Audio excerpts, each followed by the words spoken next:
Shalom pemirsa, selamat siang menjelang sore. Apa kabar hati kalian? Wah, senang sekali saya bisa kembali bertemu dengan pemirsa. Siang ini saya mau bahas satu topik masa lalu. Oke. Siapa yang tak memilikinya? Tidak seorang pun yang tiba pada masa kini juga masa depan tanpa melewati masa lalu. Betul. Yes. Masa lalu, entah itu ceria atau gelap gulita, itu tak terlalu penting. Karena yang terpenting adalah bagaimana kita belajar dari masa lalu. Kalau itu baik, kita semakin lebih baik seharusnya. Kalau itu buruk, jadikan pembelajaran untuk tidak berulang kembali. Amin. Yes. Dengan kata lain, masa lalu menurut saya bukanlah sebuah alasan untuk berdiam diri, tanda kutip terpaku mati pada prinsip. Sudahlah, nasi sudah jadi bubur. Kenapa nggak kita bikin lontong? Ya. Sudah begini, dari sononya, apa boleh buat? Sudahlah, kalian tak mengerti, aku yang menjalaninya. Lalu termehek-mehek. Ngomong-ngomong, pernah nggak pemirsa ketemu dengan orang yang hobinya membahas masa lalu orang lain? Anehnya, yang dia bahas itu bukan hal yang baik, tapi selalu hal yang buruk, Pembahasannya berdasar pada kalimat, ku kenalnya itu. Dulu kan dia begini dan begitu. Ya, dengan bahasa tubuh, ekspresi muka seperti orang yang paling suci, pemirsa. Ya, paling benar. Ya, itu dia. Nah, tak usah resah, tak usah menggalau dengan orang-orang seperti itu, pemirsa. Memang ada dan akan selalu ada orang seperti itu. Maklumlah, dia pun belum selesai dengan masa lalunya, jadinya ya begitu. Dia tidak bahagia, pemirsa. Tahu pemirsa? Orang yang tak bahagia itu memang punya kecenderungan menyakiti orang lain. Tapi kalau dia bahagia, wah, dia akan cenderung membuat orang lain berbahagia. Kita kembali ke topik masa lalu. Saya katakan sekali lagi, siapa yang tidak memilikinya? Bahkan yang paling kelam sekalipun ada, bukan hanya Anda. Atau jangan-jangan lebih kelam bahkan dari masa lalu Anda. Tapi akhirnya yang membuat kita menjadi berbeda, masing-masing menjadi berbeda terhadap setiap masa lalu itu adalah sikap kita terhadap masa lalu itu. Nah, artinya ketika Anda memutuskan untuk berhenti dan terpaku pada masa lalu yang buruk itu, yang mengingatnya pun Anda tak pernah ingin, maka sesungguhnya Anda itu akan rugi. Kenapa saya katakan rugi? Karena masa lalu yang buruk itu akan selalu menjadi bayangan yang mengikuti kemanapun Anda pergi. Bahkan, saya berani katakan, bayangan tentang masa lalu Anda itu bisa jadi lebih setia dari orang-orang yang ada di sekitar Anda. Nah, dan yang paling dahsyat adalah masa lalu Anda itu pelan tapi pasti akan membunuh semangat Anda, kreativitasmu, talentamu, potensimu, dan sebagainya. Ya toh? Bahkan bisa terjadi masa lalu yang buruk itu akan tanda kutip menutup kesempatan Anda bisa bersama dengan orang yang Anda cintai dan yang berkata mencintai Anda. Sakit, ya. Kenapa saya katakan seperti itu, pemirsa?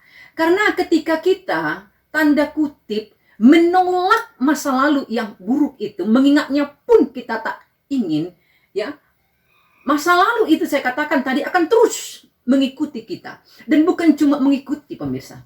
Masa lalu yang buruk itu, yang kita tak selesai atau belum selesai dengannya, itu akan menjadi sebuah alat yang iblis pakai mengintimidasi kita.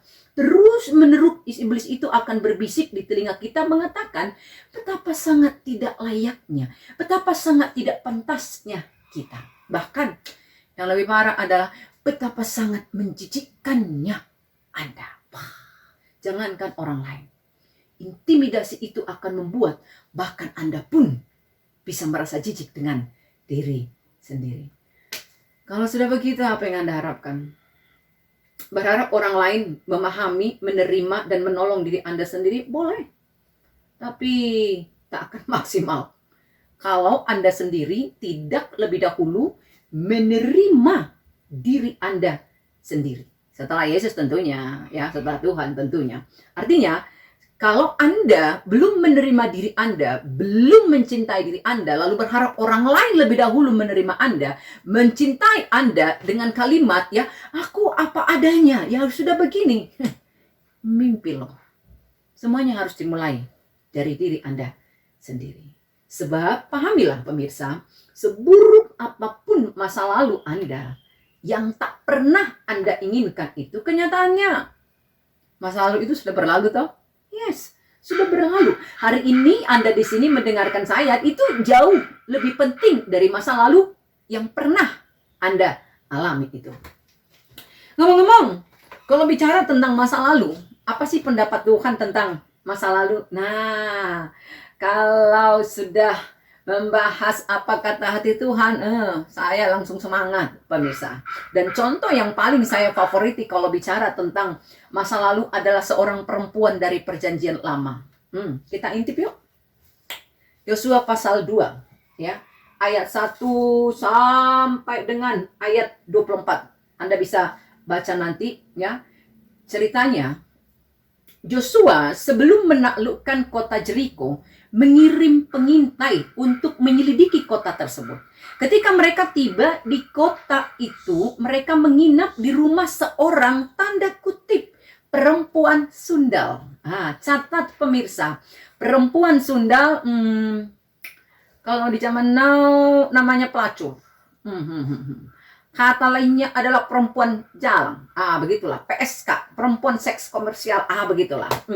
Lalu pemirsa bertanya, kok bisa pengintai itu nginap di rumah seorang pelacur? Kagak usah dulu berimajinasi kemana-mana. Kenapa? Karena itu nggak penting, nggak menarik. Ada hal yang jauh lebih menarik dan lebih penting dari hal itu. Oke, kita lanjutkan. Ketika orang-orang di kota Jeriko tahu tentang kehadiran pengintai-pengintai itu, mereka mendatangi rumah perempuan bernama Rahab tersebut dan meminta para pengintai itu diserahkan kepada mereka. Tapi Rahab menyembunyikan mereka dan berdusta pada orang-orang yang datang ke rumahnya. Ia berkata, iya sih, mereka tadinya di sini, tapi mereka sudah pergi sebelum gerbang kota itu ditutup. Cepatlah pergi mengejarnya, mungkin kalian bisa mendapatkannya. Begitu. Setelah orang-orang itu pergi dengan tergesa-gesa, Rahab menemui para pengintai yang dia suruh sembunyi di bawah timbunan batang rami di atas soto rumahnya. Rahab pun bercakap-cakaplah dengan para pengintai itu dan meminta mereka untuk tidak membinasakan Rahab dan seluruh orang yang tinggal di rumahnya ketika nanti para pengintai itu bersama dengan bangsa Israel datang mengepung dan menaklukkan kotanya. Singkat cerita pemirsa, bangsa Israel menyerang dan menaklukkan kota itu. Rahab dan seluruh orang yang berlindung di dalam rumahnya mereka tak sentuh, alias mereka selamat. Haleluya pemirsa, ya, mereka selamat. Sudah? Lalu apa yang menarik Bunda? Tanya pemirsa. Biasa aja tuh ceritanya. Kagak ada yang menarik. Belum. Sampai di situ memang biasa saja pemirsa. Tapi mari kita intip perjanjian baru. Di mana nama Rahab perempuan sundal itu, perempuan jalang itu, pelacur itu masuk dalam daftar para saksi iman. Ibrani pasal 11 pemirsa. Cius Bunda. Mi apa? Kok bisa? Mulai kepo kan? Sokat tuh. Kita cek ya. Ibrani pasal 11 ayat 31. Dikatakan seperti ini. Karena iman, maka Rahab perempuan sundal itu tidak turut binasa bersama-sama dengan orang-orang durhaka karena ia telah menyambut pengintai-pengintai itu dengan baik. Karena iman, Rahab perempuan sundal itu, ada yang salah nggak? Coba pemirsa cek dulu Alkitab, pemirsa. Ya, ada yang salah? Enggak. Memang ditulis seperti itu. Atau telinga pemirsa yang salah. Kakak, saya katakan sekali lagi. Karena iman perempuan sundal itu, Rahab perempuan sundal itu. Pertama sekali, dulu saya membacanya pemirsa, saya bilang dalam hati seperti ini. Astaga, kenapa sih harus ada embel-embel perempuan sundal? Kenapa sih nggak ditulis karena iman, maka Rahab kan lebih manis didengarnya. Pemirsa, ini bukan soal manis atau tidak manis, tapi soal pesan dan ya fakta di balik apa yang tertulis ini. Pesan dan fakta di balik yang tertulis ini, atau fakta dan pesan di balik yang tertulis ini. Apa pesannya, Bunda? Apa faktanya? Atau kita cek ya satu persatu. Pertama, faktanya Rahab perempuan sundal itu tidak pernah lepas, tanda kutip ya, tidak pernah lepas dari masa lalunya yang buruk, gelap, dan mencicikkan itu. Artinya, sampai Rahab mati, sejarah tetap mencatat bahwa dia adalah seorang perempuan sundal, tanda kutip, di masa lalunya. Lalu pesannya apa? Masa lalu Anda, masa lalu saya, masa lalu kita semua akan tetap menjadi sebuah masa lalu yang kakak bisa dihapus, kakak bisa diganti. Dia akan tetap di sana.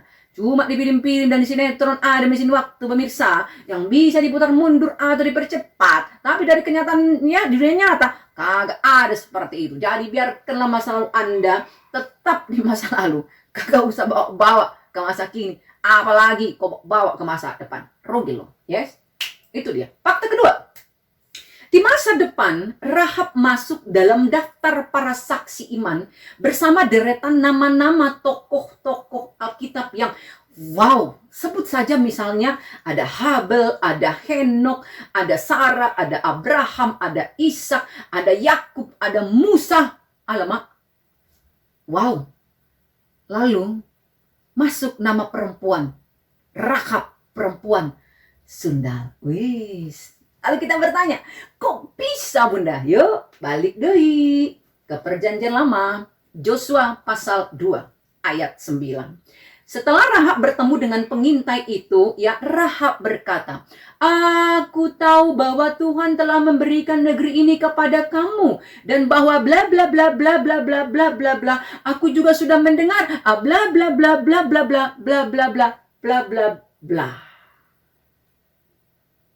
Apa yang kita lihat dari situ pemirsa?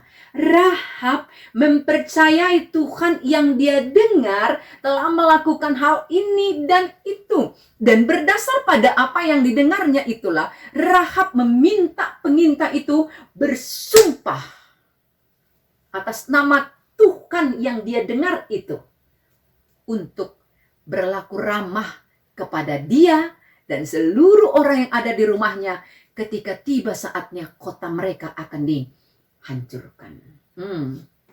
Rahab perempuan sundal itu, maybe pemirsa, ya saya berimajinasi, setiap hari kerjaannya melacur, tapi ketika dia melihat satu kesempatan hadir di depan matanya lewat para pengintai yang hadir di rumahnya, dia mengumpulkan seluruh keberaniannya untuk berbicara dengan mereka tentang Tuhan yang dia dengar, dan keberanian itu membuat para pengintai itu diikat dengan satu perjanjian dengan dia. Saya jadi ingat dengan arti iman menurut Ibrani 11 ayat 1 pemirsa. Apa ditulis di situ? Ibrani pasal 11 ayat 1 ya. Dikatakan seperti ini. Iman adalah dasar dari segala sesuatu yang kita harapkan dan bukti dari segala sesuatu yang tidak kita lihat. Rahab perempuan sundal itu percaya kepada Tuhannya orang Israel dan menyerahkan hidupnya dan orang-orang yang dia cintai pada Tuhan yang dia dengar. Kisahnya luar biasa. Percaya, menurut saya pemirsa ya, percayanya Rahab ini dahsyat banget. Ketika nyata-nyata setiap hari dia hidup dalam kubangan lumpur dosa yang menjijikkan, hidup di tengah-tengah kota yang dosanya luar biasa, ya. Anda bisa cek nanti Google seperti apa kota Jericho, seperti apa orang-orang Kanaan. Rahab itu seorang perempuan Kanaan, dia hidup dalam kehidupan yang penuh dengan pelacuran. Ada pengorbanan anak, ada praktek politeisme, banyak sekali penyimpangan yang membuat sebenarnya mereka layak untuk dihancurkan karena kehidupan mereka itu, perilaku mereka, sangat-sangat bejat, pemirsa. Tapi sekali lagi, dia ketika melihat satu kesempatan untuk mengubah masa depannya, dia tak berpikir panjang, pemirsa. Dia bersegera menangkap kesempatan itu dan haleluya, Alkitab menyaksikan dia sebagai salah satu saksi iman. Itu faktanya. Pesannya apa, pemirsa? Saya katakan hari ini kepada Anda. Tak peduli dengan masa lalu Anda, tak peduli dengan latar belakang Anda yang gelap, busuk, menjijikkan, terserahlah. Biarkan itu tak menjadi masa lalu, menjadi latar belakang. Tapi mari seperti Rahab. Jika saat ini engkau mendengarkan atau menonton video sederhana ini, ambillah sebuah keputusan seperti Rahab. Apa keputusannya, pemirsa? Tinggalkan masa lalumu, tinggalkan latar belakangmu itu, kejarlah latar depanmu yang penuh dengan kemuliaan. Karena kau masih punya waktu untuk itu. Bingung? Sok. Aku perjelas lagi. Nih aku nih ya, nih. Pendeta Marieta, biasa disapa dengan Bunda, adalah bukti dari masa lalu yang gelap, gulita, bahkan hitam pekat, lebih pekat dan kental dari kopi yang mungkin saat ini sedang Anda nikmati, pemirsa. Ya toh? Tapi sekarang aku ada di sini, sedang berbicara dengan Anda di sana, dan di sana, bukan karena sok tahu, bukan karena sok pintar, apalagi sok suci. Jauh lah itu, ya. Karena begini, pemirsa, orang-orang yang mengenalku di masa lalu, bahkan yang terlibat dengan masa lalu yang buruk dan menjijikkan itu, tahu persis betapa sangat tidak sucinya pendeta Marieta ini. Nggak percaya, tanya aja lah mereka, ya. Kalau Anda kepo dan damai sejahtera dengan hal itu, sok atau tanya dengan damai. Tapi aku putuskan untuk mengejar latar depanku karena aku tahu hidup, nafas masih yang masih Tuhan berikan kepadaku itu adalah kesempatan untuk melukis latar depanku. Masa lalu sudah selesai. Latar belakangku akan tetap seperti itu. Tapi kalau ya ada orang yang mengenalku dari masa lalu, masih doyan, masih hobi membahasnya, monggo. Jika itu membuatmu senang, silakan. Tapi aku, pemirsa, kupilih untuk tidak menghiraukannya. Bahkan, ya, aku selalu tertawa kalau mengingat masa lalu itu. Lucu. Sangat-sangat menjijikkan. Karena aku tahu Tuhan mengasihiku dan memberiku kesempatan yang sangat berharga. Maka dengan damai, ku kejar latar depanku dan ku tinggalkan latar belakangku. Happy? Pastilah, pemirsa. Hatiku adem, langkahku ringan, bahkan ketika bertemu dengan orang-orang dari masa lalu, hatiku tetap adem, langkahku ringan, karena aku sudah punya keberanian berkata kepada iblis yang berusaha mengintimidasi. Jauh. Yesus sudah mengampuniku dan aku sudah memutuskan untuk mengejar latar depan. Ya, jadi hatiku tetap adem ketemu dengan orang-orang dari masa lalu. Langkahku ringan dan tetap uhui. Meskipun mungkin mereka masih menganggapku sampah. Oropopo, tidak masalah. Sing penting, seperti Rahab, aku memanfaatkan kesempatan yang Tuhan berikan. Jika saya bisa, kenapa pemirsa tidak? Sebab sama seperti aku, pemirsa pun sangat berharga untuk Tuhan. Maka, mari bersama aku, pemirsa. Tinggalkan latar belakang Anda, kejarlah latar depanmu yang penuh kemuliaan bersamanya. Karena Tuhan itu luar biasa. Sangat-sangat mengasihi kita. Saya akhiri dengan mengutip satu lirik lagu, pendek saja. Ya, lagu favorit saya. Semua baik, apa yang apapun yang Tuhan pikirkan, apapun yang Tuhan rencanakan, apapun yang Tuhan tetapkan dalam kehidupan Pendeta Mareta, semuanya baik. Dan saya bersyukur untuk masa lalu yang gelap gulita tersebut. Saya bersyukur untuk masa kini. Dan saya lebih bersyukur untuk masa depan saya. Karena saya tahu, ya, masa depan saya penuh kemuliaan bersama dengan Tuhan. Salam sehat pemirsa. Tetap happy. Mekal Mahita. Semangat dan uhuy.